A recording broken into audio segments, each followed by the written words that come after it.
He was my first love at 16. Now he's the Mafia boss. And I'm the doctor treating his dying mother.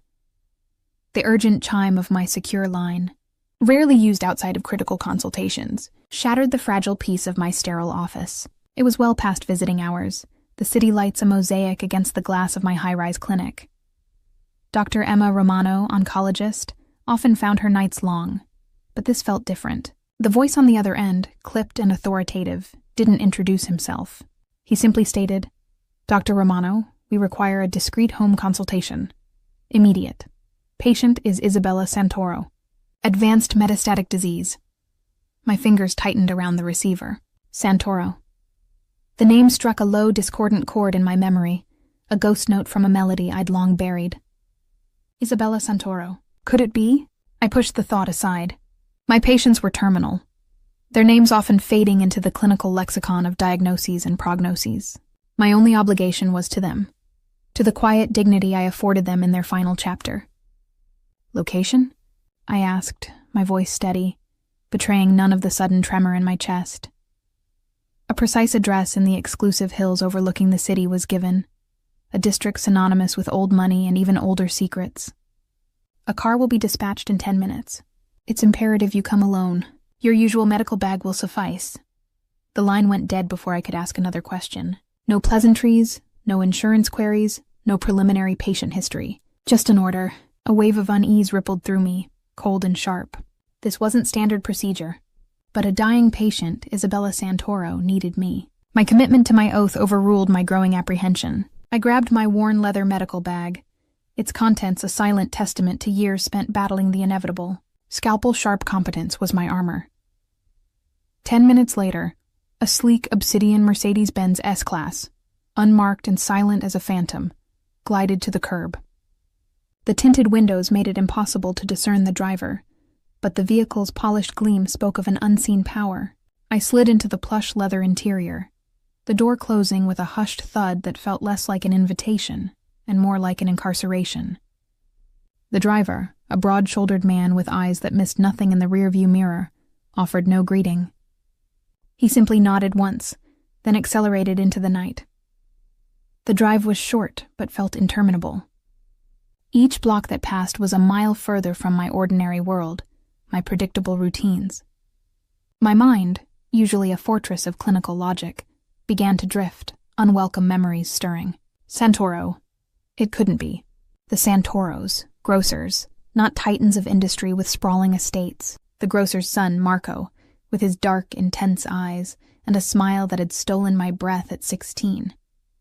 My first love, my first kiss, stolen moments behind his father's market. He'd vanished, a silent echo in the summer heat, leaving behind only the ache of absence. No goodbye, just a void, witness protection. They'd whispered through the grapevine. After his father's violent, abrupt end, I pushed the thoughts down, a practiced suppression. That girl, Emma, had died with Marco's departure. Dr. Romano was a different entity altogether. The car ascended a winding private road, flanked by manicured cypress trees and hidden security cameras that glinted like predatory eyes in the moonlight. We passed through an ornate wrought iron gate that seemed to melt open at our approach. The mansion that emerged was less a home and more a fortified citadel, stone and glass, sprawling wings, and an aura of formidable wealth. The air here was heavy with it, a scent of old money and newer power. 2 more men, built like stone statues, met us at the grand entrance. They gave me a cursory, almost dismissive nod, then directed me down a long, silently carpeted hallway, rich with the scent of beeswax polish and expensive lilies. Each step felt heavy, the silence amplifying the thrum of my own heartbeat. My medical bag, usually a source of comfort, now felt like a lead weight in my hand. I was led to a lavish bedroom, more suite than sick room. The decor was opulent, silk wallpaper, antique furniture, a crystal chandelier casting a soft, ethereal glow. But amidst the luxury, the stark reality of illness was undeniable. A hospital bed, discreetly disguised as a regal 4-poster, dominated the center of the room. An IV pole stood sentinel beside it, its clear bags drip-feeding life-sustaining fluids. And there she was, Isabella Santoro, Her face, though ravaged by disease, was still beautiful, framed by silver hair spread against the pillows. Her eyes, once bright and lively, were now sunken, shadowed pools, clouded with pain and the haze of medication. Recognition hit me then, a wave of profound sorrow. It was her, the kind woman who had always slipped me an extra cannoli when I'd visit Marco at the store. Dr. Romano. A soft, reedy voice whispered from the bed. Isabella. Her gaze met mine, a flicker of something in their depths. Was it recognition too, or just the weary welcome of a dying woman? I moved to her side, my professional mask firmly in place. Mrs. Santoro, I murmured, my voice automatically softening. I'm Dr. Romano. I understand you're experiencing some discomfort. I began my routine, checking her vitals, feeling her pulse, my fingers gentle and practiced. The professional distance was a shield against the rush of memory and emotion. Her skin felt cool, papery thin. I noted the faint telltale signs of advanced cachexia, the wasting that accompanies end-stage cancer. As I listened to her heart, a shadow fell across the room. A tangible shift in the air, a crackle of suppressed energy. My breath hitched. I didn't need to look up. My body already knew. 12 years. And my body still remembered the way he commanded space. He walked in. Marco Santoro, the boy I'd loved, now a man forged in fire. He was taller, broader, his shoulders filling the doorway with a formidable presence. The boyish softness had been stripped away, replaced by sharp angles and a dangerous intensity. His dark hair, once falling boyishly across his forehead, was now impeccably styled, gleaming like obsidian. His eyes, the same piercing hazel, held a cold, unwavering gaze that swept over me, leaving a trail of ice in its wake. A fine tailored suit hugged his powerful frame, an armor of wealth and menace. His jaw was set, a faint scar tracing his left cheekbone, a testament to battles fought and won. He looked like the devil, and I suddenly understood why this estate felt like a fortress. He wasn't the grocer's son anymore. He was the boss. Our eyes locked. 12 years collapsed into a single agonizing moment. The air vibrated with unspoken words, with the weight of our shared past and our impossible present. His expression remained utterly impassive, a mask of stone. Mine, I hoped, was equally unreadable. But inside, my carefully constructed walls were crumbling. The 16-year-old girl, long buried, screamed. "Dr. Romano," he said, his voice a low rumble, richer and deeper than I remembered, devoid of warmth. It was a statement, not a question. "My mother requires the best care. You will provide it." He didn't acknowledge our history, not with a glance, not with a flicker of recognition in his eyes. He treated me like a hired commodity, a specialist in a white coat. The insult was a physical blow, yet I registered it only as a dull throb. This wasn't the boy who'd kissed me under the summer stars. This was a man who commanded, who took. "Mr. Santoro," I replied, my voice a fraction too tight, but steady. I met his gaze, refusing to flinch. "I am here to ensure your mother's comfort and dignity. My priority is her well-being." The implied challenge in my tone was subtle, but it was there. I wouldn't be intimidated. Not by him, not by his power, not by our past. He moved closer to the bed, his presence dominating the room, radiating an almost palpable energy. He took his mother's frail hand, his touch surprisingly gentle against her translucent skin. His eyes softened, just imperceptibly, when they rested on her. It was a crack in the armor, a glimpse of the boy I'd known, a flicker of humanity in the hardened man. Then his gaze snapped back to me, the ice returning. "Whatever she needs, Dr. Romano. Access to anything, anyone. You will have it." It sounded like an assurance, but it felt like a trap, the closing of an invisible cage. He was offering me everything to treat his mother, but in doing so, he was tying me irrevocably to his world. I couldn't abandon Isabella. Not now, not ever. My professional ethics bound me, but so did something deeper, a lingering affection for the woman who had once been so kind. Over the next few days, I established a routine within the mansion's opulent confines. I spent hours at Isabella's bedside, meticulous in my observations, dedicated to easing her suffering. I reviewed her medical charts, thick with notes from various specialists, reports confirming the aggressive nature of her pancreatic cancer, Her current symptoms, however, began to niggle at the edges of my medical certainty. The extreme fatigue, yes, that was expected. The nausea, the profound weakness. But there was also a peculiar tremors in her hands that didn't align perfectly with the standard progression, and a metallic taste she occasionally mentioned. An odd, persistent sensation that felt off. My training, honed over years of complex cases, screamed at me. Something was amiss. Terminal cancer was a devastating diagnosis, but it followed a predictable, if brutal, trajectory. Isabella's trajectory felt subtly, unnervingly altered. The hair on my arms prickled with an instinct that had saved lives before.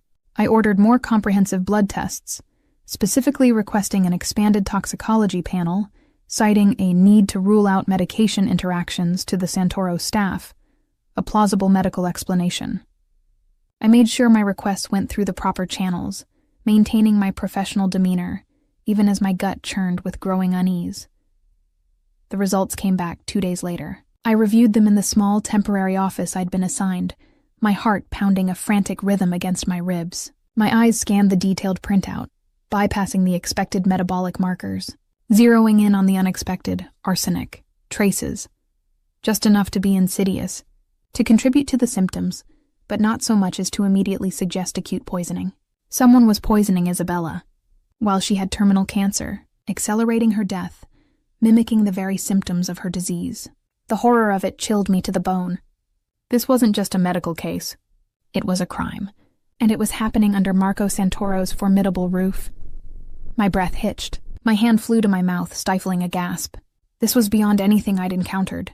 A cold, calculated malice preying on a dying woman.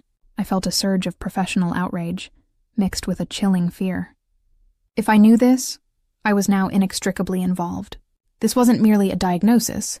It was a deadly secret, and I was now holding it.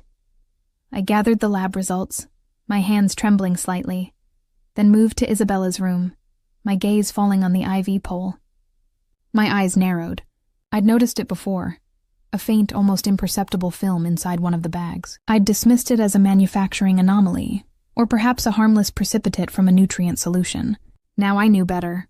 My trained eye detected a subtle discoloration in the solution itself, a faint opalescence that wasn't quite right. My fingers, steady despite the internal tremor, unhooked the bag, carefully sealing it in a sterile sample container from my medical bag. I would send it for independent analysis. My next step was clear, though terrifying. I had to confront Marco. He had given me access to anything, anyone. He needed to know. This was his mother. I found him in a cavernous study, all dark wood and leather, flanked by 2 men who radiated silent menace. He was on the phone, his voice a low, authoritative murmur, his gaze sweeping over complex documents spread across a vast mahogany desk. He looked up as I entered, his eyes registering my presence with that familiar, unnerving impassivity. He ended his call abruptly, setting the phone down with a decisive click. "Dr. Romano," he acknowledged, his voice neutral. "Is there a change in my mother's condition?" I walked to the desk, placing the toxicology report and the sealed IV bag on its polished surface, directly in his line of sight. My voice was calm, but the force of my conviction was like a steel rod. "Mr. Santoro, I've made a discovery. Your mother's symptoms, while consistent with her cancer, also have an additional, deeply concerning etiology." He leaned back in his chair, his eyes flicking from my face to the documents on his desk, then to the report. His expression remained unreadable, but I could feel the tension radiating from him. A silent, powerful warning. "Etiology?" he repeated, his tone laced with a skepticism that stung. "She is dying of cancer, doctor. A fact I presume you are aware of." "I am acutely aware," I countered, my jaw tight. "But she is also being poisoned." His gaze sharpened, boring into mine. One of the men shifted subtly behind him. The air in the room grew suddenly thick, heavy with unspoken threats. Marco's face was a mask of cold fury, his eyes like chipped ice. "Poisoned?" he bit out, his voice barely above a whisper, yet it vibrated with lethal intent. "You came here, into my home, accepted my trust, and now you accuse my family of this?" His eyes burned with accusation, fueled by the raw, unspoken wounds of our past. "You left me once, Emma. Now you come back only to slander my name, to accuse my family of harming my dying mother?" The accusation was clear, a desperate attempt for attention, or perhaps something worse. The memory of our painful separation was a weapon he wielded against me, twisting my professional integrity into something malicious. "My personal history with you is irrelevant, Mr. Santoro," I stated, my voice holding firm, though my heart pounded. "My only concern is your mother. And the evidence. Look at the toxicology report." I pushed the document across the desk.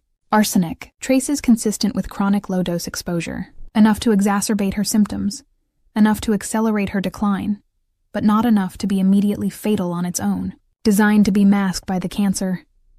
He picked up the report, his powerful fingers surprisingly delicate as they handled the paper. His eyes scanned the findings, his brow furrowing deeper with each line. The impassivity began to crack, replaced by a dawning, terrible realization. But skepticism still clung to him like a shroud. This could be a mistake, a lab error, or a medication interaction you failed to identify. "It's not a mistake," I insisted, my voice rising slightly, unwilling to yield. "I've cross-referenced her current medications, her diet. Nothing in her regimen accounts for this. And then there's this." I pushed the sealed IV bag towards him. "I've already noticed a subtle discoloration in one of her IV bags. I believe it's been tampered with. I've sent a separate sample to an independent lab for verification, but my initial assessment and the preliminary toxicology are clear." His gaze dropped to the IV bag, then back to the report, then to my face. The fury was still there, a simmering inferno beneath his control, but now it was tinged with something else. A horrifying doubt, a dawning fear.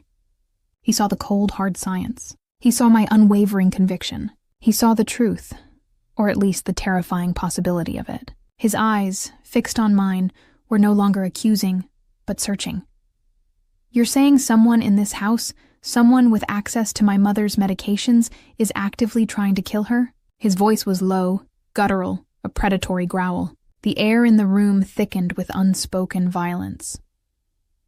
"I am saying the medical evidence points unequivocally to deliberate poisoning, Mr. Santoro," I replied, my gaze meeting his, unyielding. "Someone is poisoning your mother." He stared at the IV bag, his fingers flexing, as if he wanted to crush it. The initial disbelief had shattered, replaced by a cold, deadly rage. His mother, the last link to his past, being slowly murdered under his own roof, by someone within his fortress. He slammed his fist, not on the desk, but on the armrest of his chair, a sound like a gunshot in the silent room. "Guards!" he bellowed, his voice echoing through the study. 2 more men appeared instantly, their faces grim. "Secure all of my mother's medications. Every bottle, every bag, every syringe, and find me the nurse on duty for the last 48 hours. Now." He turned back to me, his eyes blazing, a dangerous, possessive gleam now mingling with the fury. "You," he said, his voice a low command, "you will stay here. You will continue to treat my mother, and you will not leave this estate until we have answers, until this threat is neutralized. You uncovered this, Dr. Romano. Now you will help me see it through." It wasn't a request. It was an order, a definitive claim. His words were a steel trap closing around me. I had just walked into the lion's den, not as a visitor, but as a necessary, inconvenient pawn. I had exposed a deadly secret within his walls, and now I was inextricably bound to his dangerous world. My past with Marco, the boy, was now an inescapable reality with Marco, the Mafia boss. My life, my safety, my future were no longer my own. I was trapped. The guards appeared almost instantly, a phalanx of silent muscle. Marco's command had rippled through the mansion like a shockwave, leaving the air heavy with an unspoken threat. His eyes, still locked on mine, were no longer accusatory, but something far more dangerous. A possessive intensity that felt like a physical weight, a claim. He wasn't asking for my help. He was taking it. My world, once defined by sterile clinics and predictable diagnoses, had just imploded. I was no longer Dr. Emma Romano, autonomous and self-sufficient. I was a doctor, yes, but also a captive, held within the gilded cage of the Santoro estate. "My private quarters are being prepared for you," he stated, his voice a low growl that brooked no argument. "A secure line will be installed. You will have access to my mother's full medical history, and any equipment you deem necessary, but you will not leave this property." The finality of his tone was absolute. He didn't care for my protests, my autonomy. His mother's life and now my knowledge were his priority, and I was the key to both. My jaw tightened. "Mr. Santoro," I began, attempting to inject a measure of professional defiance into my voice. "I have patients at my clinic, a life in the city. You cannot simply hold me here against my will." His lips curled into a faint, humorless smile. It was a terrifying sight, a flash of pure, unadulterated power. "I assure you, doctor, you will find your current arrangement far more amenable than the alternatives. Consider it protective custody. You have uncovered a truth that threatens my family, a truth someone went to great lengths to conceal. That makes you inadvertently a target." "I lost you once," he added, the words cutting through the air like a blade, a sudden, unexpected crack in his hardened veneer. His eyes, for a fleeting moment, held a ghost of the boy who'd vanished, a flicker of raw regret. "I won't lose you again."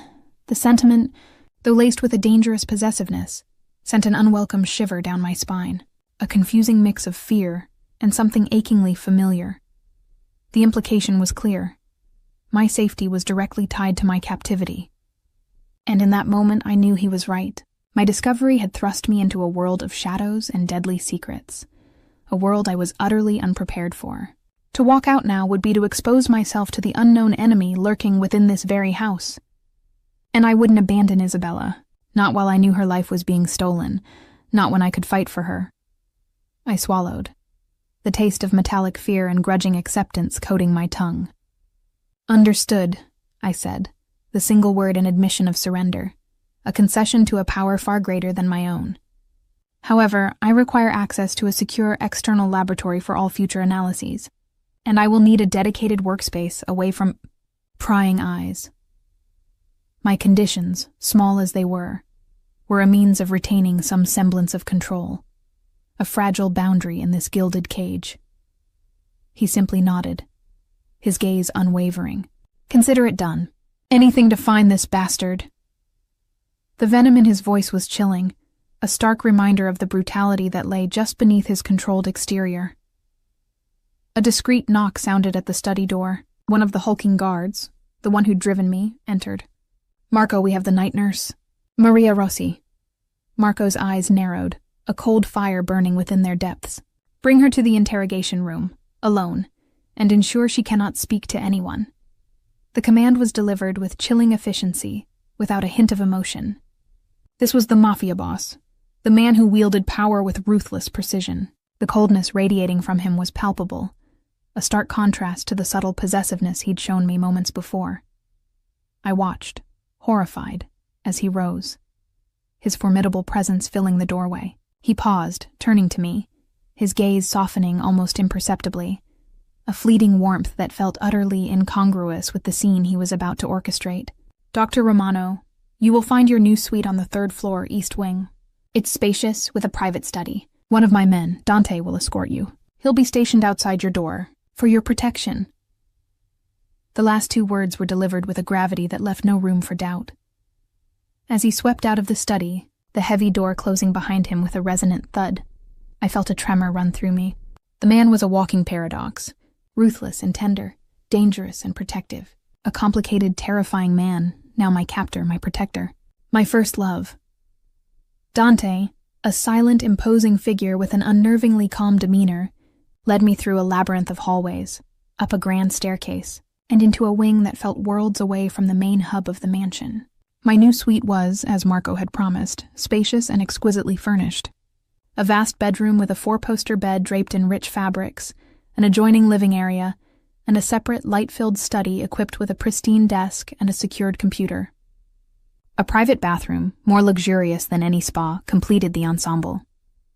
It was a gilded cage indeed, adorned with every comfort, yet the bars were invisible, woven into the fabric of the high security, the constant surveillance, and the unwavering presence of Dante just outside my door.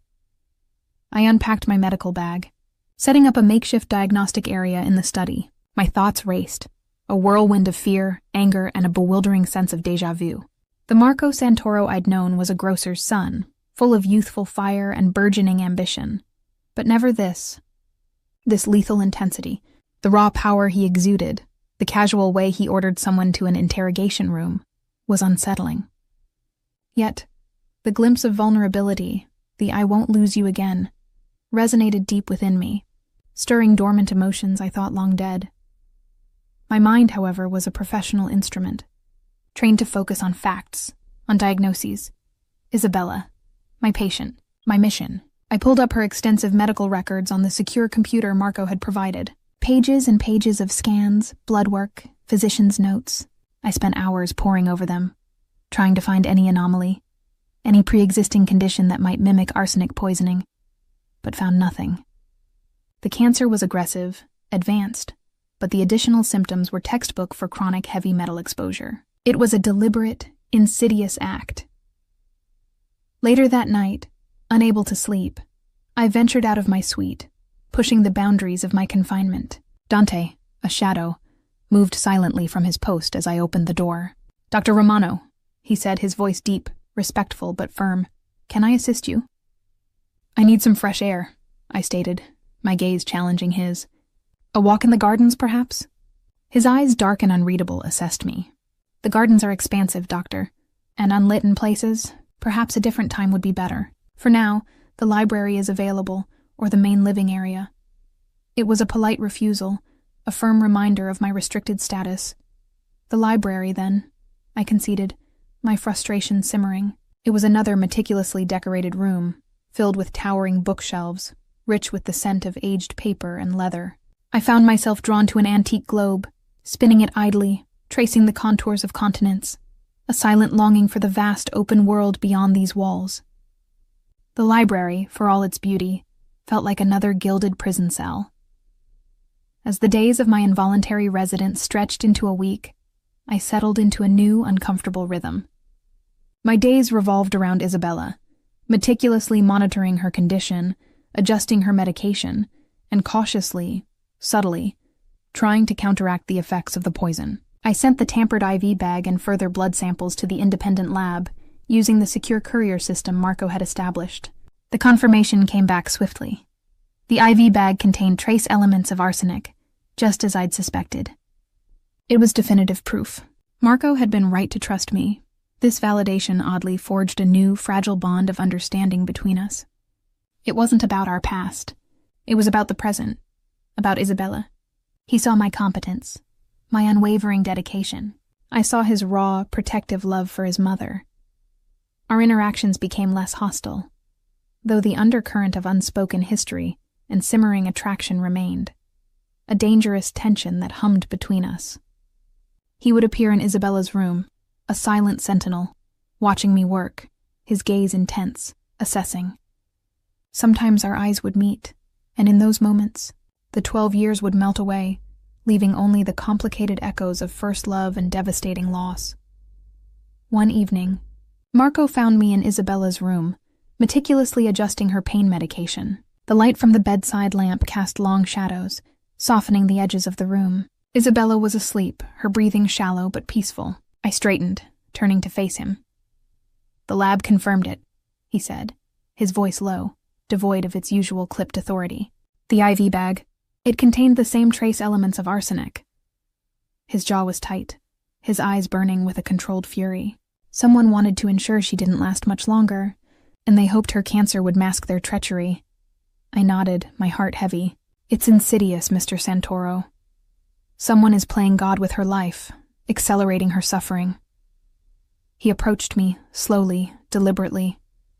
His proximity was intoxicating, a potent cocktail of fear and longing. He stopped just inches from me, his presence a wall of heat and power. His hand, large and calloused, reached out, not to threaten, but to touch. His fingers brushed against my hair, gently tucking a stray strand behind my ear. The unexpected tenderness of the gesture sent a jolt through me, a familiar current that had once ignited my 16-year-old self. My breath caught in my throat. "Emma," he murmured. My name a low caress on his lips, a stark contrast to the formal Dr. Romano he usually employed. His thumb grazed my cheekbone, sending shivers through my skin. "Thank you, for seeing what I could not, for not giving up on her." His gaze was intense, vulnerable, a window into the raw grief and gratitude he rarely showed. I owe you, more than I can say." My skin burned where he touched me, a ghost of memory awakening dormant sensations. This was the Marco who had held my hand, who had kissed me with such tender reverence. But he was also the man who ruled a dangerous empire, the man who had just ordered an interrogation. The duality was addictive, terrifying. I wanted to lean into his touch, to seek comfort in his unexpected tenderness. But the ever-present danger held me back. I'm just doing my job. Marco, I managed, my voice a whisper, betraying the tremble within. I pulled back, subtly, gently, breaking the contact, but the ghost of his touch lingered. His eyes held a flicker of understanding, a hint of disappointment, before his mask slid back into place. Your job, he repeated, the coolness returning. Yes, continue doing it. And remember, you are safe here, as long as you stay here. It was a possessive tenderness, followed by a stark reminder of my captivity. My safety was inextricably linked to my obedience. The next few days were a blur of intense focus. I reviewed Isabella's daily log, the medication schedules, the names of all household staff with access to her room. Marco, his initial skepticism replaced by a cold, unwavering determination, ordered a full internal investigation. Security footage from the past 6 months was retrieved, every bottle of medication meticulously logged and catalogued. The house, already secure, became a fortress within a fortress, every staff member under scrutiny. The atmosphere was thick with suspicion, a silent paranoia that seeped into every corner of the opulent estate. I found myself working alongside him late into the nights, poring over documents, comparing timelines, cross-referencing names and schedules. He was brilliant, ruthless in his analytical approach, missing no detail. We sat across from each other at a large conference table in his study, surrounded by stacks of files, the glow of screens illuminating our faces. The air between us crackled with a strange, undeniable chemistry, the shared intensity of a desperate mission, intertwined with the ghosts of our past. I found myself admiring his sharp mind, his unwavering resolve, even as I feared the power he wielded. One night, while he was on a call in the adjacent room, I took a moment to stretch, my eyes drifting across the meticulously organized shelves in his study. My gaze fell upon a locked antique wooden box, tucked away behind a row of leather-bound books. It seemed out of place in the sleek, modern study, an anachronism. A small, almost imperceptible curiosity tugged at me. It wasn't his usual style. My fingers almost involuntarily reached for it. It was heavier than it looked, intricately carved. I ran my fingers over the cold metal clasp, a faint hum of suspicion growing within me. Why was this here? And why was it so carefully concealed? My medical training, my instinct for uncovering hidden truths, urged me to investigate. I glanced over my shoulder. Marco was still on the phone, his voice a low, intense murmur from the other room, his back to me. A sudden daring impulse seized me. I knew it was foolish, dangerous, a direct challenge to the boundaries he had established. But the doctor in me, the one compelled to uncover secrets, pushed me forward. With a swift, silent movement, I reached into my medical bag, pulling out a small, specialized penlight. It wasn't a lock-picking tool, but a fine, narrow beam. I shone it into the keyhole, examining the intricate mechanism. My father, a hobbyist locksmith in his youth, had taught me a few tricks about simple tumblers, more for fun than anything else. He used to say, "The lock tells a story, Emma. You just have to learn to read it." I found a small, almost invisible notch, a trick of the light, a slight misalignment. I used the fine tip of a dental pick from my medical kit, ostensibly for fine specimen handling, but equally useful for delicate manipulations, and with a deep breath, I inserted it. A minute stretched into an eternity. My heart hammered against my ribs. The adrenaline surged through me, a potent cocktail of fear and illicit thrill. Then, with a faint click, the latch gave way. I held my breath, slowly lifting the lid. Inside, nestled on a bed of faded velvet, was not what I expected.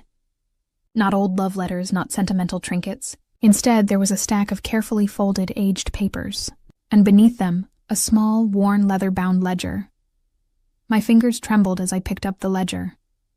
The paper was brittle, the ink faded, but legible. It wasn't Isabella's medical history. It wasn't related to the poisoning investigation. It was something far older, far more dangerous. The first page I opened detailed shipments. Not groceries, but weapons, illicit cargo, payments, names, dates. And then, a series of cryptic entries, referring to the organization and the incident, followed by dates that coincided precisely with Marco's father's murder and his subsequent disappearance. The entries were dated from 12 years ago, the very summer Marco had vanished. A cold dread washed over me, deeper and more terrifying than anything I'd felt before. This wasn't just about his mother. This was about the very foundations of his empire, his identity, and woven into it, irrevocably, was my own past, my lost love. My eyes scanned a page filled with names. Names I didn't recognize. And then one name, scrawled in a tight, precise hand, leaped out at me, making my blood run cold. Thomas Santoro. Followed by a specific date, just weeks before Isabella's cancer diagnosis, detailing a large undisclosed transfer of funds.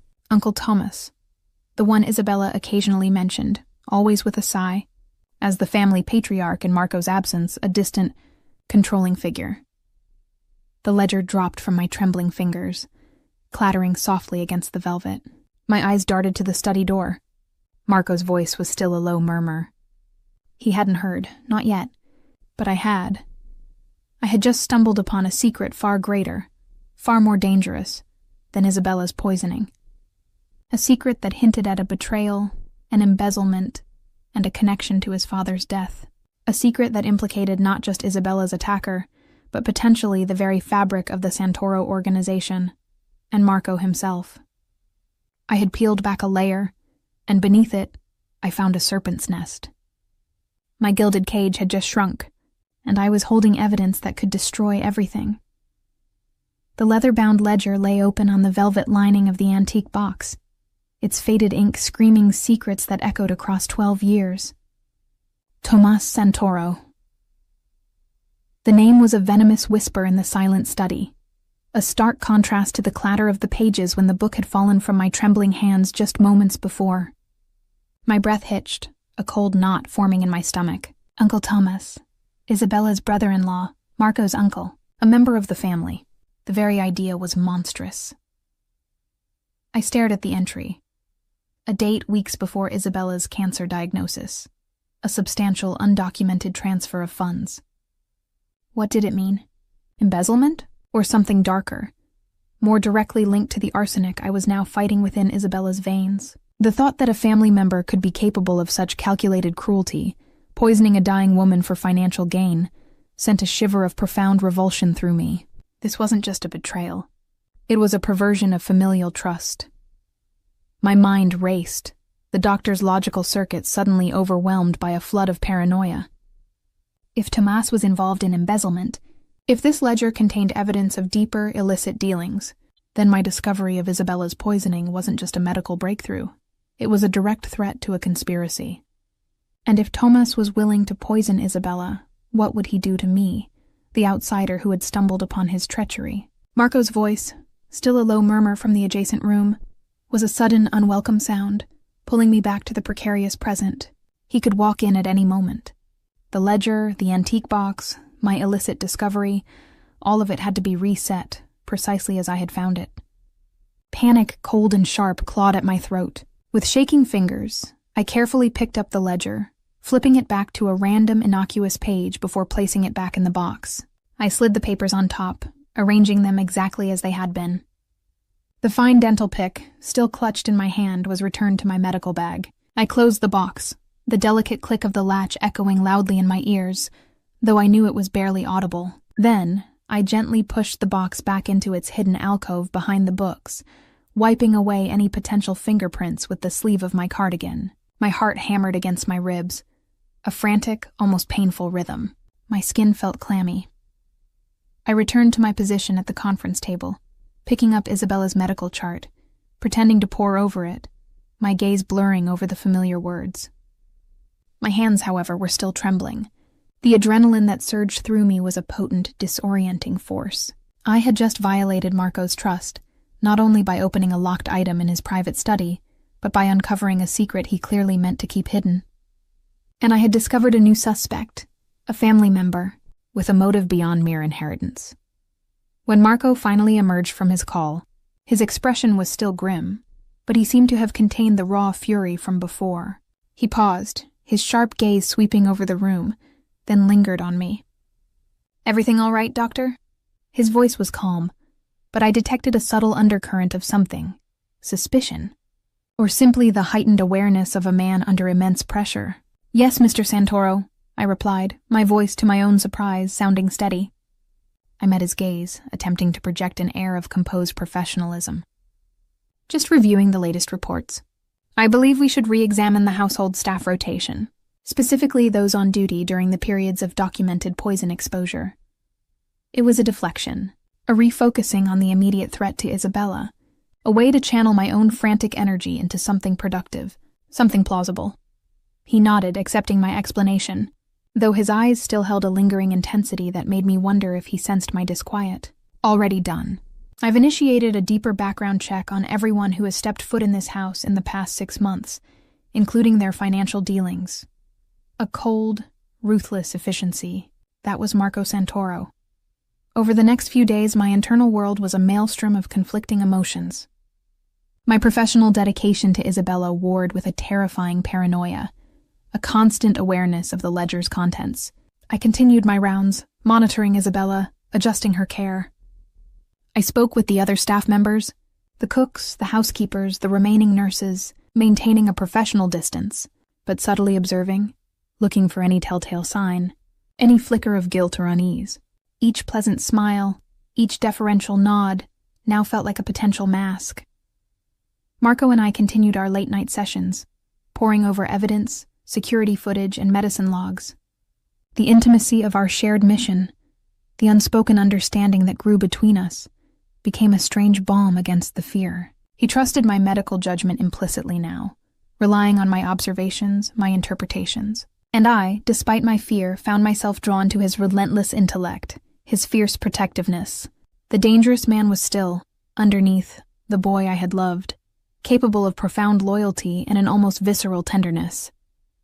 That duality, that addictive pull, was becoming impossible to ignore. One night, around 2 a.m., we were in the opulent, dimly lit kitchen, reviewing a blurred security feed of a side entrance. The mansion was silent, save for the hum of the high-tech equipment and the soft clinking of my mug against the granite counter. Marco leaned over the screen, his dark hair falling forward, obscuring his profile. His arm, corded with muscle, brushed mine as he pointed to a timestamp. The heat from his body, the faint scent of expensive cologne and something uniquely him, warm and musky, invaded my senses, stirring a treacherous longing. "See that?" he murmured, his voice a low rumble close to my ear. The gap in coverage. 5 minutes. Just enough time for someone to enter, or leave, undetected, if they knew the blind spots. My heart pounded, not just from the proximity, but from the sudden, chilling realization. Someone did know the blind spots. Someone with intimate knowledge of the mansion's security. Someone like Thomas. As he leaned back, his hand, strong and calloused, covered mine on the table. It was a fleeting touch, a gesture of shared intensity, but it sent a jolt through me, a primal connection that transcended the sterile facts of the investigation. His thumb, rough yet gentle, stroked the back of my hand, a silent acknowledgement of the tension, the unspoken burdens we carried. His gaze met mine, dark and intense. "I never wanted to leave you, Emma," he said, his voice dropping to a raw whisper, barely audible above the hum of the computer. The confession, so sudden, so unexpected, shattered the carefully constructed professional facade between us. Witness protection said you'd die if I stayed. They painted a picture of what my enemies would do. I was 19. Terrified. I made a choice between your life and my heart. "I'm sorry. For everything." The words were like a physical blow, stripping away 12 years of resentment, of imagined abandonment. The raw honesty in his eyes, the flicker of regret, tore at my defenses. My breath hitched. The apology, so long overdue, so desperately craved, was almost unbearable. It wasn't the cold, calculating Marco speaking, but the boy, broken by an impossible choice. Tears pricked at my eyes. I wanted to tell him it was all right, to pull him close, to fall into the abyss of shared grief and longing. But the ledger, the poison, the danger, were still very real. I pulled my hand away, gently, carefully, the warmth of his touch lingering like a brand. "Marco," I began, my voice thick with emotion. But I cut myself off. I couldn't, not yet. Not while I held a secret that could tear his world apart. "We need to focus on your mother. On finding whoever is doing this." My words were a shield, a retreat to the safety of my professional role.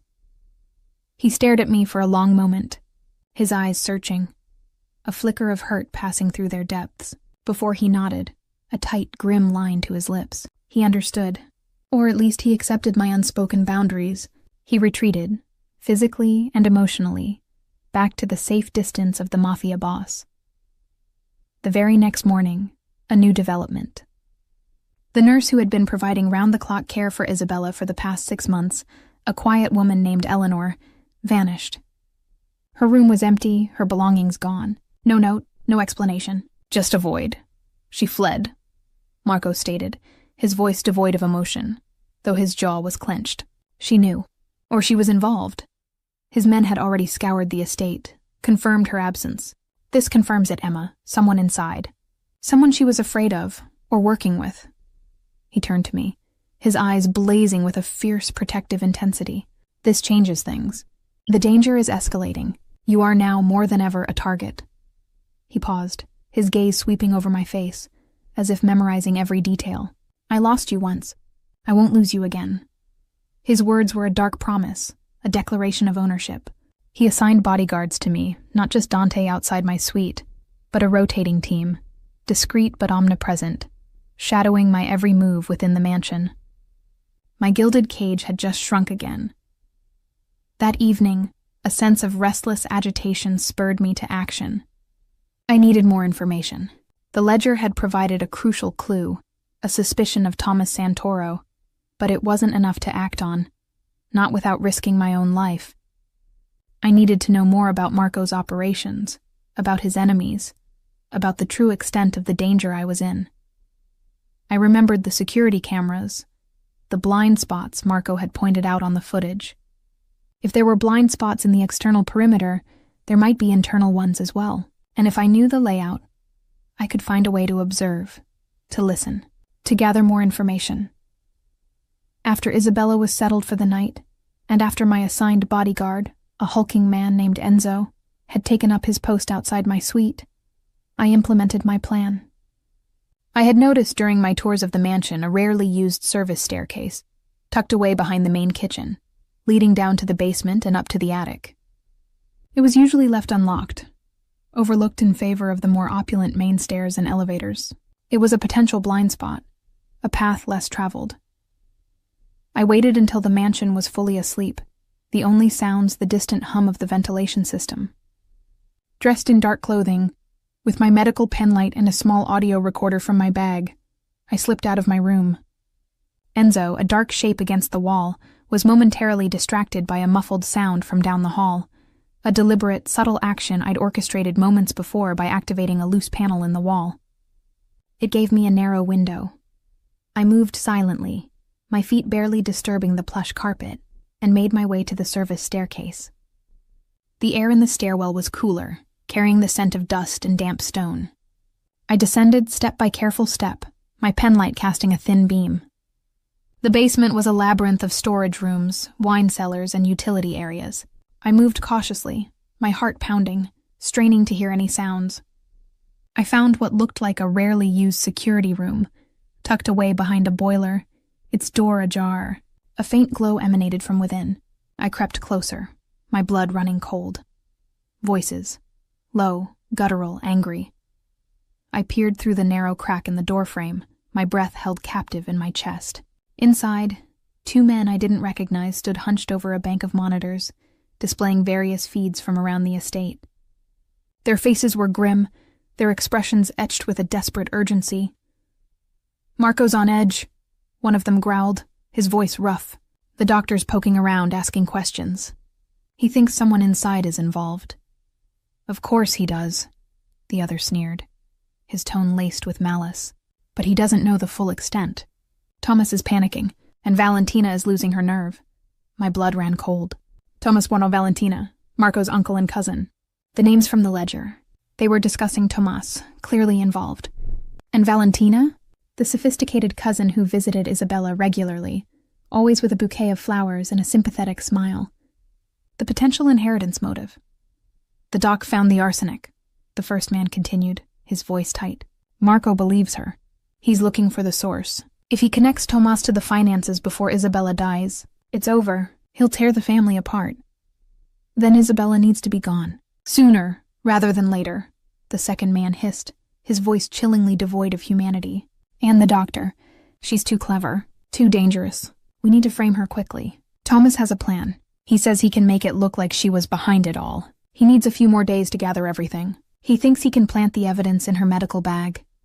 My heart stopped. Frame me? Plant evidence? My medical bag, the very instrument of my healing, now to be twisted into a weapon of accusation. The plan was terrifying in its cold calculation. They knew I was a threat. They knew I was smart, and they were already plotting my downfall. I recoiled from the door, my mind reeling. The air in the stairwell felt suddenly suffocating. I had been right to investigate, right to suspect, but the true extent of their treachery, the cold, calculating plot to frame me, was beyond anything I had imagined. Thomas and Valentina, conspirators, plotting to kill Isabella and scapegoat me. As I backed away, a sudden metallic clang echoed from deeper within the basement. Someone was down here, someone else. A shadow detached itself from the gloom, moving quickly towards my position. Footsteps, heavy, deliberate. Too close. My heart leaped into my throat. I couldn't be caught here. Not now. Not after what I'd just overheard. The knowledge I possessed was a death sentence. I scrambled back up the service staircase, my carefully chosen blind spot now a dangerous escape route. The footsteps below grew louder, closer. I reached the main floor, adrenaline pumping through my veins, and melted back into the shadows of the mansion's vast corridors. I flew silently back to my suite, my hands shaking so violently I almost couldn't unlock the door. I slipped inside, closing it softly, and leaned against the cold wood, gasping for breath, my chest heaving. Enzo was back at his post, a silent sentinel. He hadn't noticed my brief absence, or if he had, he gave no indication. I closed my eyes, the overheard voices replaying in my mind. Frame her, plant evidence in her medical bag. The danger was no longer abstract, no longer a distant threat Marco was protecting me from. It was personal. It was imminent, and it was closing in. They weren't just trying to kill Isabella. They were coming for me. My gilded cage had just become a death trap. The words from the basement security room echoed in my mind, a terrifying mantra. Frame her. Plant evidence in her medical bag. My blood ran cold, the fear of visceral, sickening knot in my stomach. Thomas and Valentina, conspiring to murder Isabella, and then to pin the blame squarely on me, the clever doctor who had dared to uncover their treachery. The audacity, the sheer cold-blooded cruelty of it, was breathtaking. I leaned against the closed door of my suite, the plush carpet beneath my feet doing little to ground me. Enzo, my silent sentinel, was still outside, oblivious to the terror that now gripped me. I was trapped, not just by Marco's possessive protection, but by a deadly plot to destroy me. Every shadow in the opulent room seemed to shift, to hold a hidden threat. My medical bag, once a symbol of healing, now felt like a ticking time bomb, a vessel for my undoing.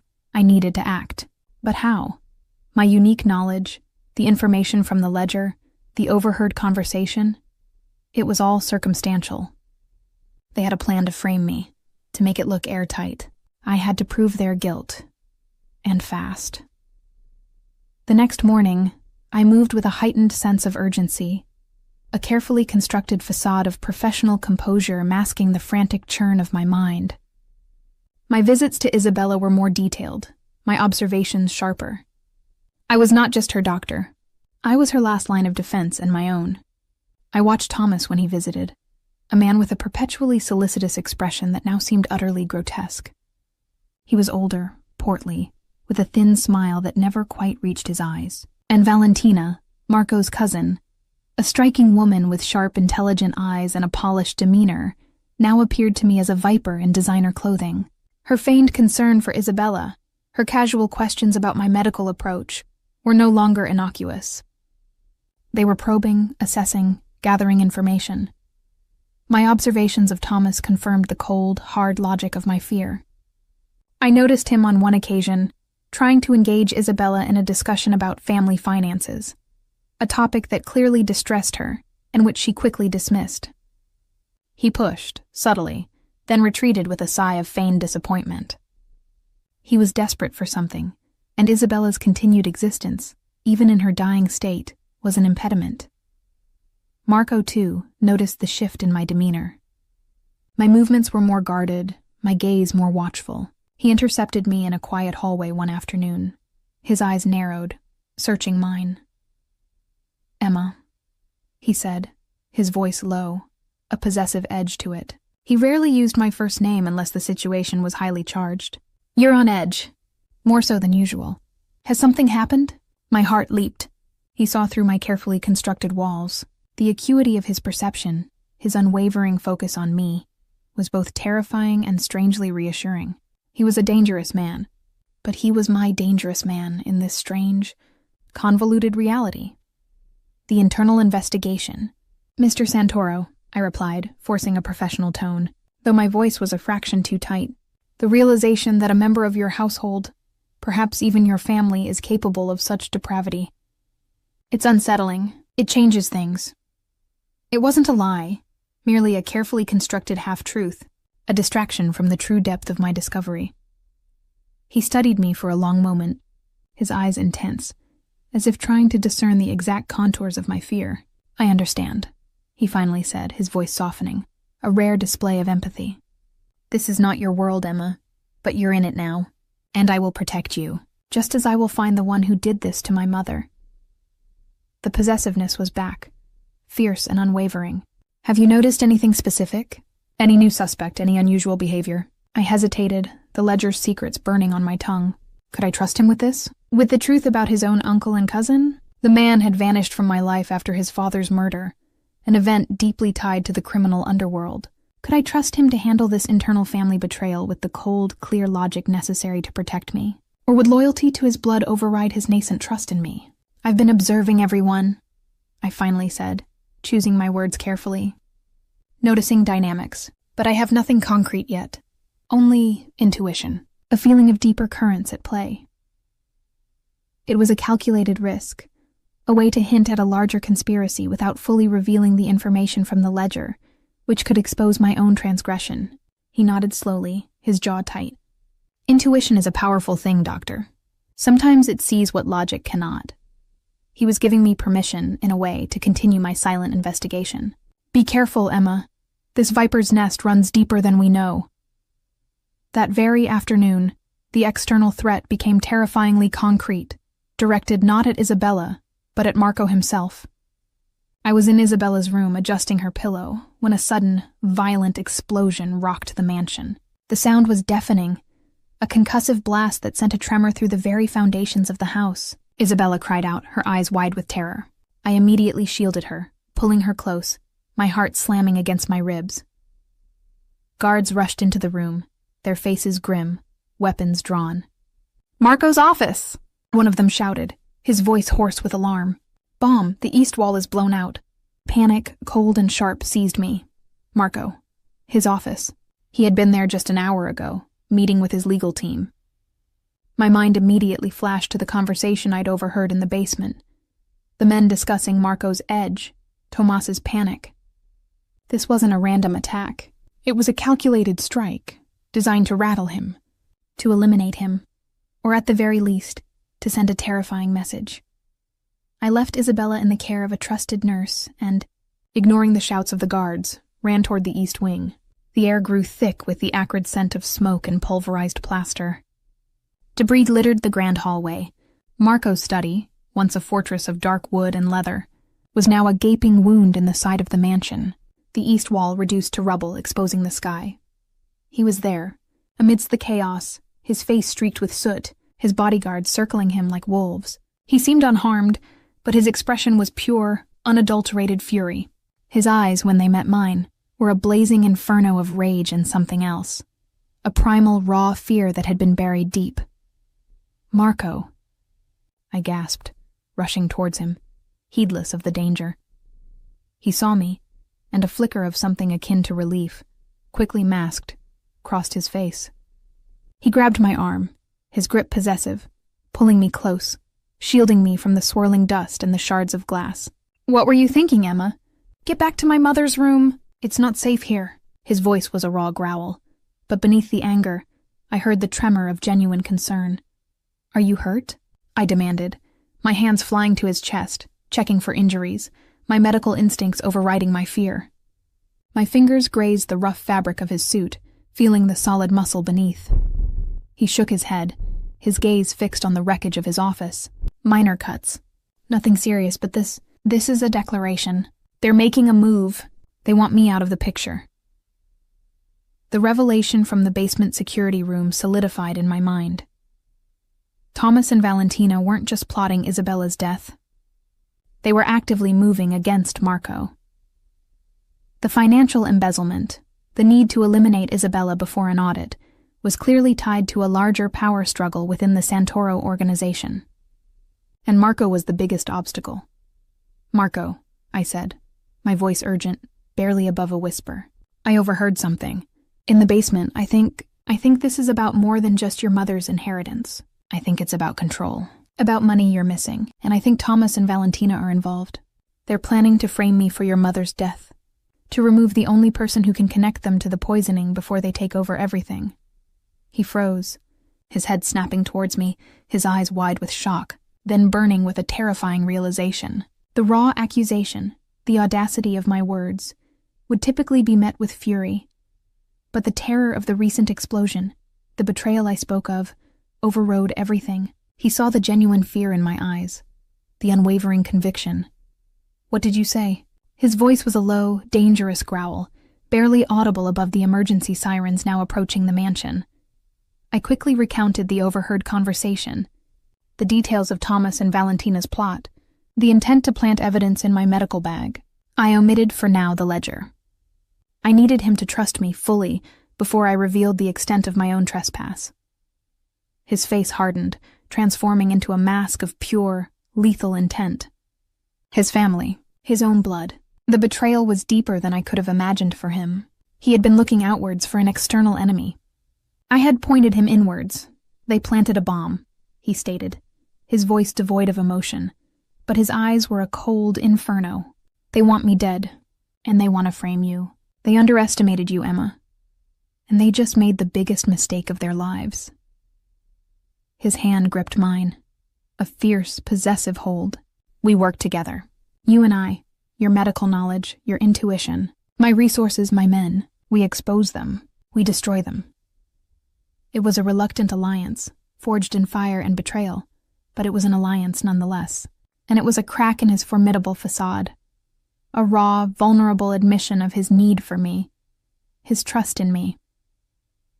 We spent the rest of the night in a flurry of activity. While his men secured the perimeter, sealed off the damaged wing, and searched for clues related to the bomb, Marco and I pored over internal financial records. My earlier glimpse of the ledger gave me an unexpected advantage. I guided him towards specific accounts, transactions that seemed out of place, subtly directing his search without revealing how I knew. "This one."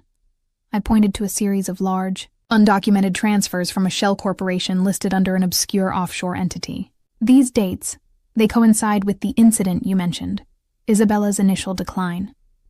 And this account, it seems to be linked to Thomas's personal holdings." He looked at me, a flash of surprise, then grudging admiration in his eyes. My competence, my ability to navigate financial documents as deftly as medical charts, was clearly unexpected.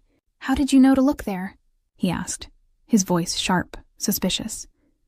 "Intuition," I replied, a small knowing smile playing on my lips.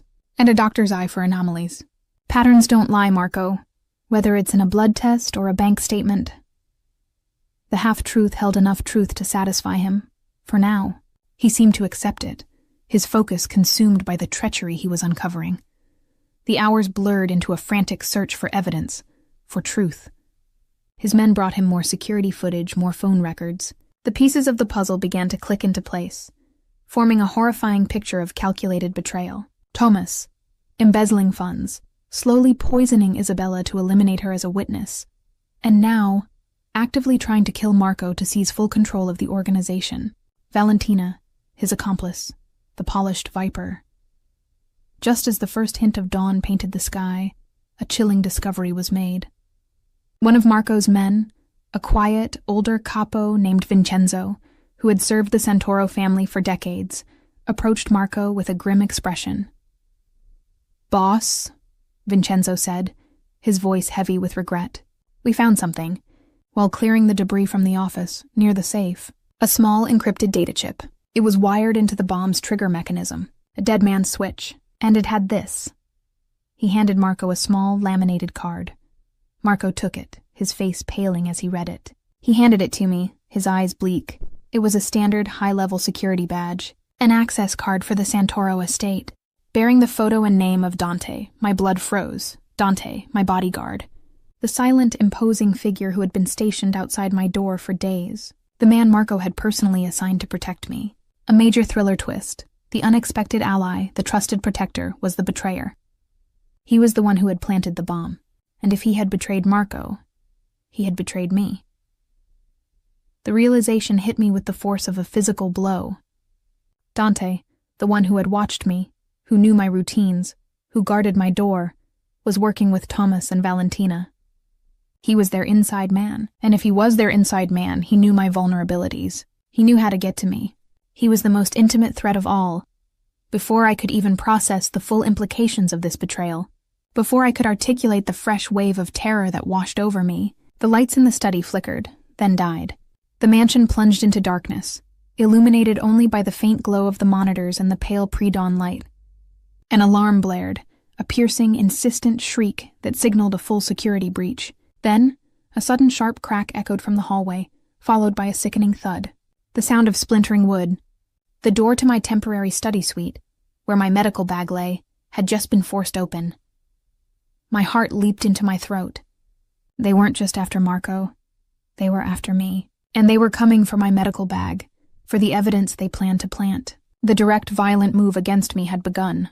I was in immediate, mortal danger.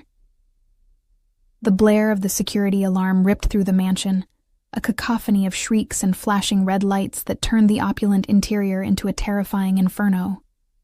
The splintering crash from the hallway, the forced entry into my temporary study suite, echoed like a death knell.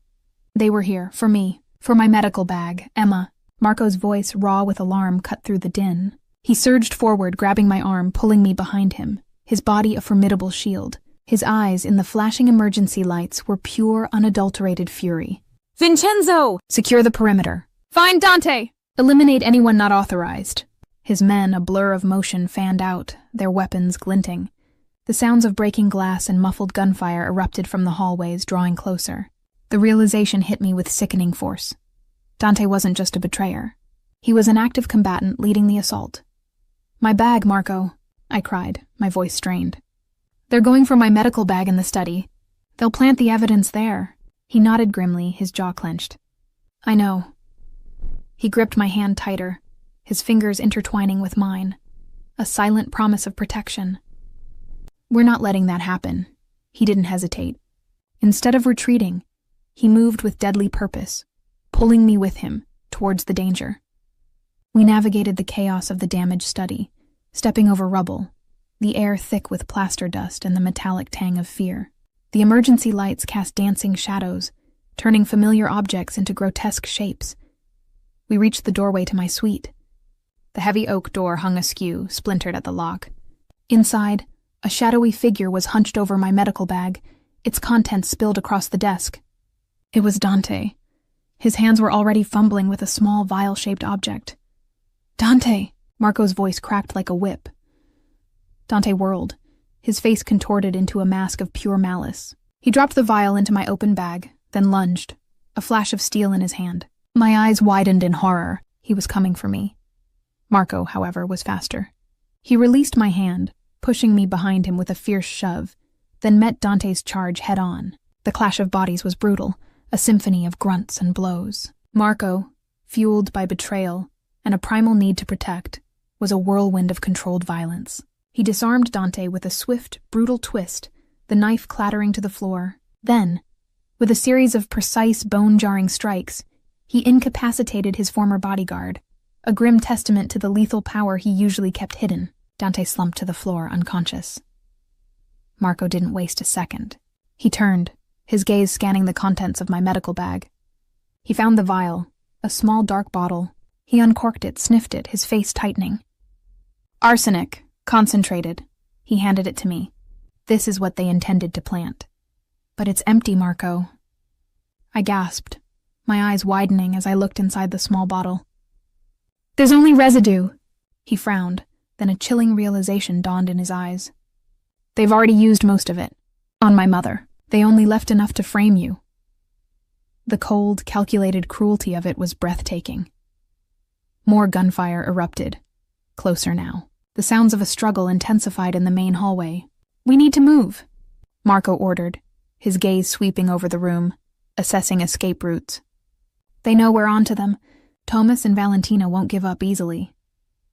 Suddenly, a voice, dripping with venom, echoed from the shattered opening where Marco's office wall once stood.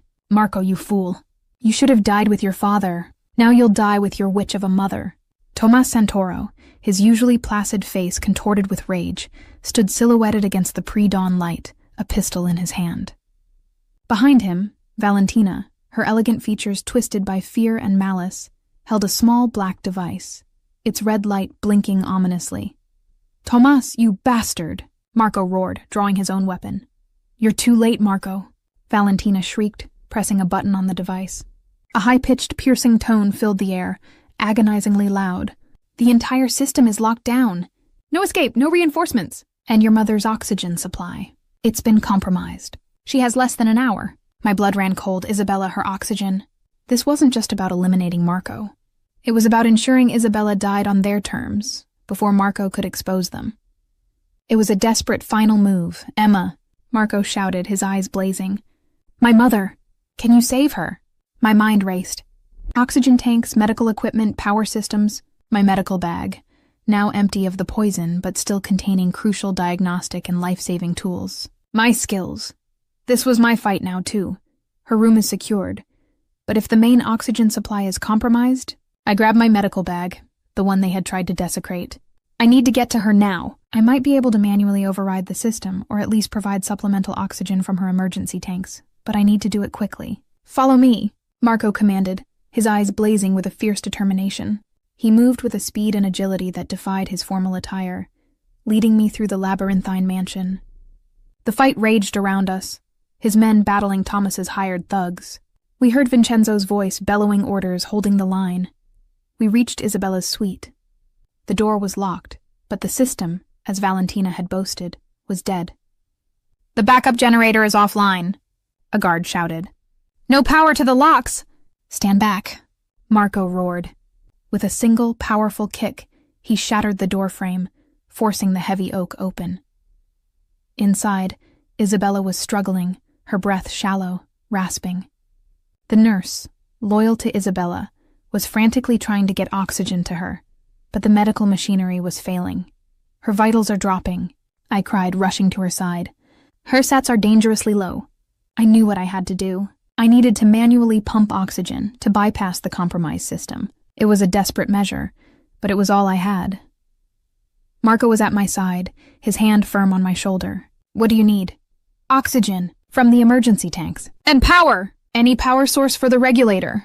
I was already assessing the equipment, my mind a whirl of medical calculations, disconnecting lines, searching for the manual valve. Just as I began, a new voice laced with chilling triumph cut through the air. Looking for this, doctor? Valentina. She stood in the shattered doorway, Thomas behind her, a twisted smile on her lips. In her hand, she held Isabella's small personal oxygen regulator, the very device I needed to manually pump oxygen. She dangled it mockingly. Without this, she's dead within minutes. And without her, Thomas inherits everything. And you, dear doctor, will be framed for murder. My heart plummeted. She had thought of everything. The regulator, a small, inconspicuous device, was the key to saving Isabella. Without it, even with the oxygen tanks, I couldn't deliver the life-sustaining air. Marco surged forward, but Thomas raised his pistol. "One more step, Marco, and she dies. And your mother will follow." This was it, the climax. The life-or-death moment. I looked at Valentina, then at the regulator in her hand. My mind, trained for critical situations, clicked into overdrive. I remembered the ledger, the financial documents, the subtle power Marco had to cut off their financial lifelines. I remembered his earlier confession, his vulnerability. He had chosen me, trusted me. Now, I had to be worthy of that trust. "Valentina," I yelled, my voice ringing with a sudden fierce conviction. "You're making a mistake. Marco knows about the embezzlement. He has the financial records. He's going to cut you off. Thomas promised you a fortune, but he was lying. He was going to cut you out once Isabella was dead and he had control." My words hit their mark. Valentina's eyes, already wide with malice, flickered with doubt, then a dawning horror. Her grip on the regulator loosened infinitesimally. "She's lying, Valentina," Thomas shrieked, his face turning purple with rage. "Don't listen to her. She's trying to divide us." "He has the records, Valentina," I pressed, pressing my advantage. "He knows about your offshore accounts. The transfers from 12 years ago, linked to his father's death. He'll destroy you financially before you see a penny." It was a gamble, throwing out a mix of truth and calculated assumption, banking on her greed and her fear. Valentina stared at me, then at Thomas, then back to me, her eyes darting between us. The idea of losing the inheritance, of being double-crossed by her uncle, was a far more potent threat than Marco's gun. Her loyalty to Thomas, always conditional on financial gain, fractured.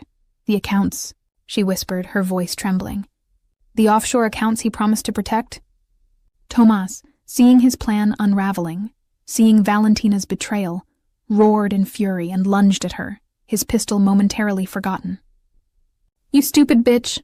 I told you to keep your mouth shut!" It was the opening Marco needed. He moved like a shadow, a blur of motion. He tackled Thomas, sending the pistol skittering across the floor. A fierce, brutal fight erupted between them, years of simmering resentment and betrayal boiling over into raw violence. Meanwhile, Valentina, her eyes still on me, her face pale with the dawning realization of her own betrayal, stumbled back. The regulator, forgotten in her hand, dropped. It rolled, sliding across the polished floor. "Marco," I screamed, pointing. "The regulator!" He saw it, even as he grappled with Thomas. A split second. He wrestled free, kicked Thomas hard, then dove for the regulator. He snatched it up, then threw it to me, a perfect, desperate pass. I caught it, my fingers closing around the precious device. "Thank you!" I gasped, already attaching it to the oxygen tank. My medical skills, my years of precision, took over. I worked quickly, my hands flying, adjusting the flow, creating a life-saving manual circuit. Isabella's shallow breaths began to deepen, her color slowly returning. The fight between Marco and Thomas was short and savage. Marco, fueled by the cold fury of betrayal and the desperate need to protect his mother and me, was utterly ruthless. He subdued Thomas, knocking him unconscious with a single decisive blow. By the time Marco's men stormed the room, having fought their way through Dante's thugs, both Thomas and Dante were incapacitated. Valentina, trembling and defeated, was swiftly apprehended. The threat was neutralized. The silence that descended was deafening, broken only by Isabella's now steady, rhythmic breathing. Marco turned to me, his face streaked with sweat and soot, a dark bruise forming on his jaw. He looked like a warrior king, victorious yet scarred. His eyes, however, were not cold. They were filled with a raw, overwhelming emotion. Relief, gratitude, and an intensity that took my breath away. He walked to me, pulling me into his arms, crushing me against his chest. His embrace was fierce, possessive, desperate. I buried my face in his shoulder, inhaling the scent of smoke, adrenaline, and something uniquely him, something that felt like home. My body, still trembling with the aftershocks of fear and adrenaline, molded against his. "You saved her," he whispered, his voice thick with emotion, his lips brushing my hair. "You saved both of us. You trusted me, Emma. When I doubted you, when my own family betrayed me, you believed in me. You brought down their whole house of cards." "You believed me," I corrected, pulling back slightly to look into his eyes, my own filled with unshed tears. When all the evidence, all the family loyalty pointed to me as the culprit, you chose to believe me. That's all I needed. His eyes, dark and turbulent, reflected my own raw emotion. It was an unspoken acknowledgement of the deep chasm of distrust we had bridged. The foundation of a new, fierce bond. He leaned down, his lips brushing mine, a feather-light touch that promised something more profound. I never stopped loving you, Emma, he murmured, his breath warm against my mouth. I was a boy who made an impossible choice. I'm a man asking for a second chance, a lifetime. My heart swelled, a dizzying mix of grief for Isabella's impending loss and an overwhelming surge of love for this complicated, dangerous man. You're mine, Marco Santoro, I breathed, tears finally spilling down my cheeks. No more running. Not from them, not from us. He lowered his head, his mouth claiming mine in a kiss that was both gentle and fierce, a communion of souls that had been broken and were now, finally, beginning to mend. It was the kiss of two survivors, of a love that had defied death and 12 years of silence. Intimate scene. Grief, desire, healing. Later that night, the mansion was quiet, the storm subdued. Tomas, Valentina, and Dante had been secured, their plot fully exposed. Isabella was stable, her breathing eased, though her prognosis remained unchanged. She had rallied thanks to our desperate efforts, but the cancer was terminal. My professional duty was done, or at least temporarily alleviated. Marco led me to his private suite, a room of subdued elegance, far removed from the chaos of the day. The only light came from the flickering embers in the grand fireplace, casting dancing shadows that softened the edges of the room. The air was thick with unspoken emotion, with the ghosts of battles fought and wounds reopened. He stood before me, his eyes dark with a longing that mirrored my own. His suit jacket was gone, his tie loosened, revealing the powerful column of his throat, the pulse hammering beneath his skin. My own dress, stained with soot and grime, felt like a shroud. Emma, he whispered, his voice hoarse, raw with emotion. He reached out, his hand trembling slightly, and gently cupped my face. His thumb brushed over my cheekbone, tracing the tear tracks that had long since dried. Are you all right, truly? I nodded, my voice thick. I am now. My gaze locked with his, searching, finding an answer to a question I hadn't dared to ask for years. He leaned in, his forehead resting against mine, his breath mingling with mine. I thought I'd lost you. Twice. The vulnerability in his voice was a revelation, shattering the last vestiges of the cold. Impassive boss, my fingers, drawn by an irresistible force, reached up to touch the faint scar on his cheek, a roadmap of the battles he'd fought in my absence. And I thought I'd never touch you again? He drew back, just enough for his gaze to sweep over my face, then lower, lingering on my lips, my throat, the rise and fall of my chest. His eyes were reverent, worshipful. You're more beautiful than I remembered, Emma. More than I ever dared to hope for. He reached for the zipper of my dress, his fingers hesitant, then firm, slowly, meticulously unfastening it. The fabric slid down my shoulders, pooling around my feet, leaving me in just my delicate lace chemise. The coolness of the air on my skin was quickly replaced by the heat radiating from his gaze. His eyes devoured me, a silent, profound worship. May I? He asked, his voice barely audible, seeking my explicit consent, even now, in this moment of overwhelming desire. Yes, I whispered, my voice thick with longing. Always. His hands, calloused yet gentle, slid around my waist, branding my skin like clay. He pulled me closer, the soft silk of my chemise the only barrier between us. His lips found the hollow of my throat, tracing a path down to my collarbone, each touch sending shivers through me. I arched into him, my hands finding purchase on his broad shoulders, my fingers tangling in his dark, thick hair. The sensual tension was exquisite, a slow, agonizing build. He eased the chemise from my body, letting it fall to the floor, leaving me bare before him. His eyes, dark and intense, traced the curve of my hip, the slight scar on my abdomen from an appendectomy years ago. Every part of you is mine, he murmured, his voice husky with emotion. A possessive claim that resonated deep within my soul. He found my hands, bringing them to his lips, kissing each fingertip, then pressing them against his chest, over the frantic beat of his heart. Then, with a low groan, he shed his own clothes, each piece falling to the floor with a soft rustle, until he stood before me, magnificent and powerful. His body was a work of art, sculpted by years of dangerous living, a testament to his strength and resilience.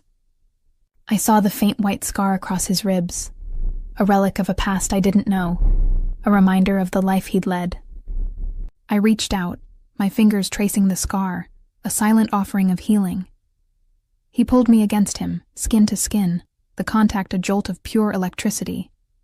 The heat, the raw power of him enveloped me.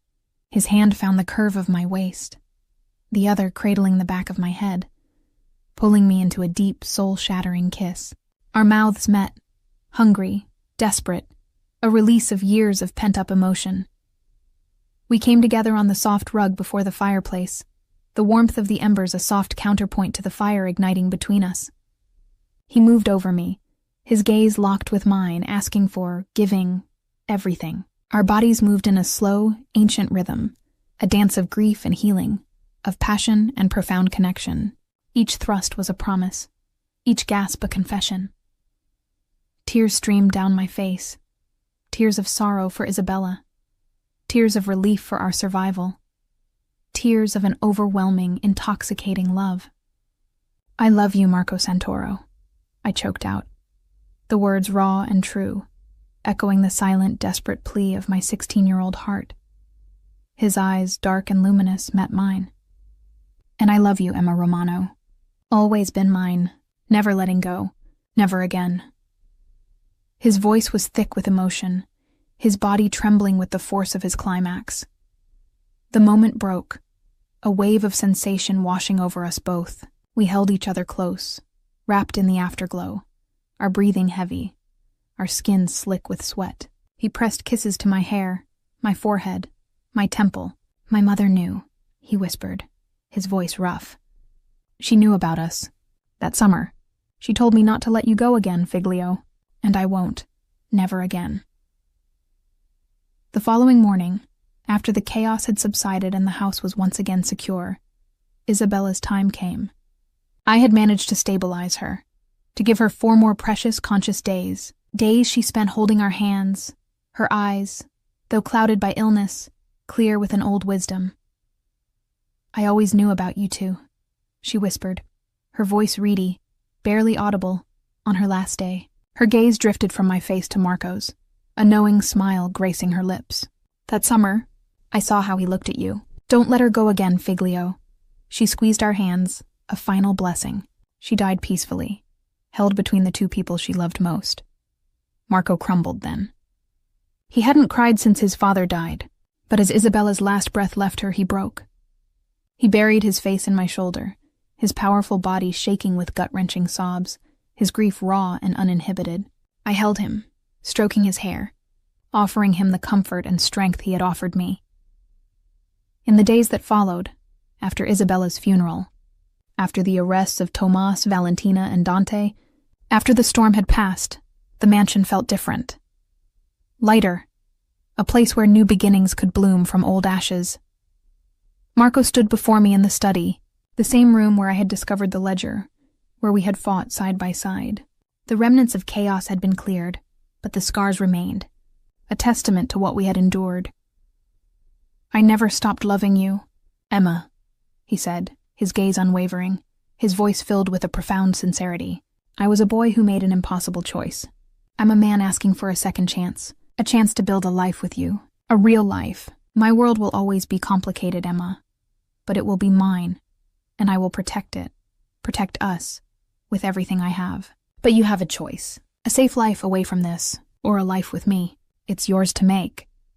I looked at him, at the man he had become, dangerous, formidable, but also vulnerable, fiercely loyal, deeply loving. He had chosen me, trusted me when all evidence pointed otherwise. He had shown me his heart, his fears, his strength, You believed me when evidence said I was guilty, Marco, I replied, my voice strong, certain. That's all I needed. That's all I'll ever need. I walked to him, reaching for his hand, intertwining my fingers with his. You're mine, Marco Santoro. No more running. I choose you. I choose us. Epilogue to 6 months later. 6 months later, the scars of the past were still present, but they were fading, replaced by the vibrant growth of a new future. I was still Dr. Emma Romano, practicing oncology, but my life had expanded beyond the sterile walls of my clinic. I now ran the Isabella Santoro Family Foundation, a nonprofit dedicated to cancer research and patient care, a legacy of healing in Isabella's name. The foundation was already making a significant impact, a beacon of hope where there had once been only despair. Marco had quietly, meticulously reformed his family's businesses, steering them away from the shadows, towards more legitimate enterprises. The ruthless intelligence he possessed was now channeled into building a respectable, powerful empire, one that honored his mother's memory. The dark undercurrents were still there, perhaps, but they were receding, replaced by a commitment to a different path. One crisp autumn afternoon, we visited Isabella's grave. She was buried next to Marco's father, under a towering oak in a secluded corner of the family mausoleum. The marble was smooth, cool beneath my fingertips. I placed a bouquet of fresh lilies, her favorite, on the stone. Marco stood beside me, his arm wrapped around my waist, his presence a comforting anchor. He squeezed my hand, his gaze thoughtful as he looked at the names carved into the stone. She was right, he murmured, his voice soft, a hint of a smile playing on his lips. I won't let you go again. We walked away hand in hand, the setting sun casting long shadows behind us. Our life was a testament to second chances, to trust forged in the fires of betrayal, to a love that had not only survived 12 years of absence and unimaginable danger, but had grown stronger, deeper, fiercely protective. We were building our future, brick by painful brick, on the foundation of an earned love, a love that chose each other forever.